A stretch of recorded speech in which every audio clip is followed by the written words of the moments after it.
regarding the fact checking, I mean, the president clearly said things in these tweets that are not true. Do you not acknowledge that? No, I don't acknowledge that. He said, for instance, that the governor of California is sending out ballots to millions of people, anyone living in the state, no matter who they are, how they got there. That is not true. California is sending out absentee ballots to registered voters, not to anybody. Yeah, that's just not true. So let me address this in detail on the issue of ballots. And I'm going to lay out some of the president's concerns, and in that I will get to the California example.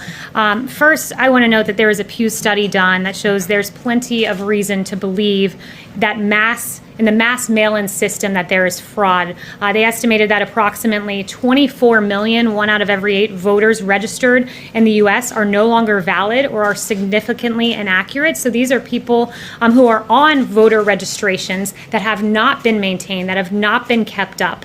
More than 1.8 million have been deceased, they estimated. And then when you look and drill down into some of the examples that we've seen in states, Nevada I read about this last week, and it just really struck me as a perfect example of what the president is concerned about with mail-in ballots and the fraud that can be inherent in that. There were ballots, because Nevada mass mailed them out to voter rolls, that were piling up in apartment complexes, outside of apartment complexes in Las Vegas, sitting around in trash cans. This is how we're protecting ballots. It's extraordinary. Postal workers, one 36-year veteran carrier said she's never seen anything like these influx of absentee ballots. All of the people had moved or died when she set out to deliver on her first delivery route, and this happened just recently. You can go read the articles from last week. She found 65 ballots of people who had moved or died on her second carry, 100. And then as the week progressed, thousands just sitting in crates. I mean, this is extraordinary. This is not how we should be protecting U.S. ballots. In South Carolina, the Democrats sued to force a rush transfer of mail-in voting. And this happened again recently, I think it was last week.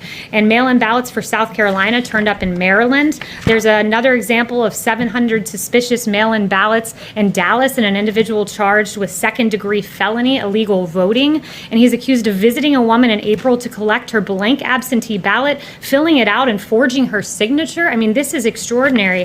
And then you go on, there's a New Jersey example of over 3,000 ballots that were seemingly set aside. And going to California, you mentioned, California is one of those states that's notorious for ballot harvesting. And in 2018, the registrar in Orange County said that they reported that his office had people dropping off maybe 100 or 200 ballots at a time, and somehow in LA County, 112% of LA County is registered to vote. So the problem is this: when you don't clean your register and you send out your entire register, auto send out these ballots, they end up in trash cans like in Nevada. They are subject to fraud, and that is extremely troubling. But Kayleigh, I asked you a very specific question. The president said that California was sending out ballots to everybody in the state. That is a false statement. It is not correct.